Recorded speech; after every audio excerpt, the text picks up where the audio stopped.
الحمد للہ رب العالمین الصلاۃ والسلام علی خاتم النبیین وعلی آلہ وصحبہ اجمعین اما بعد فاعوذ باللہ من الشیطان الرجیم بسم اللہ الرحمن الرحیم قال اللہ تعالی فی سورۃ الانعام وَكَذَلِكَ نُوَلِّي بَعْضَ الظَّالِمِينَ بَعْضًا بِمَا كَانُوا يَكْسِبُونَ۔ ترجمہ: اور اسی طرح ہم ظالموں کو ان کے اعمال کے سبب جو وہ کرتے تھے ایک دوسرے پر مسلط کر دیتے ہیں۔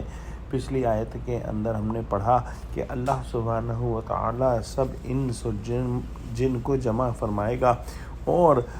فرمائے گا کہ اے گروہ جنات، تم نے انسانوں سے بہت فائدے حاصل کیے، اور انسانوں میں سے جو ان کے دوست اور رفیق ہوں گے وہ کہیں گے کہ پروردگار، ہم ایک دوسرے سے فائدہ اٹھاتے رہے، آخر اس وقت کو پہنچ گئے جو تو نے ہمارے لیے مقرر کیا تھا۔ خدا فرمائے گا اب تمہارا ٹھکانہ دوزخ ہے، اس میں ہمیشہ چلتے رہو گے مگر جو خدا چاہے، بے شک تمہارا پروردگار دانا اور خبردار ہے۔ اور آج کی آیت میں ارشاد ہوا کہ اللہ سبحانہ و تعالی ظالموں کو ان کے اعمال کے سبب جو وہ کرتے ہیں ایک دوسرے پر مسلط کر دیا کرتے ہیں، جیسے کہ شیاطین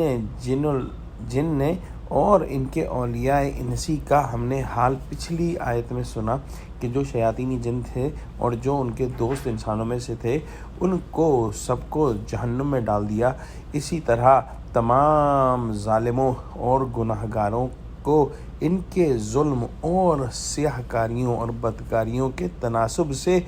دوزخ میں اللہ سبحانہ و تعالی ایک دوسرے کے قریب کر دیں گے، اور جو جس درجے کا ظالم اور گناہگار ہوگا اس کو اسی کے طبقہ اسات یعنی اس کے گروہ میں اور اس کے جہنم میں عذاب کی جگہ میں ملا دیں گے۔ دعا کرتے ہیں کہ اللہ سبحانہ و تعالی ہم کو